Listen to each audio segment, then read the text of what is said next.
एक मालगाड़ी तेजी से चिड़ियाघर के अंदर जाती है और अपना माल उतारती है और चली जाती है। फिर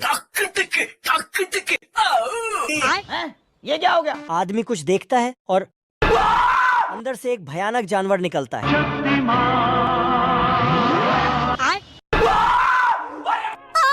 चिड़ियाघर घूमने आए सारे लोग भाग जाते हैं, लेकिन वही एक तालाब में अखबार पढ़ रहा है। जब तक समोसे में आलू है तब तक बिहार में लालू है। मेरा नाम है इबू हटेला। हाँ मेरी चुड़ैल की बेटी, आप मेरा शैतान का चेला।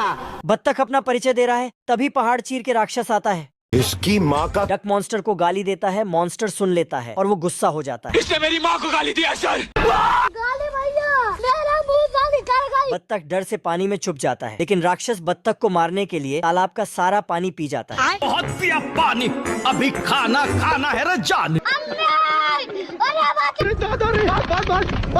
कैसे कैसे लोग रहते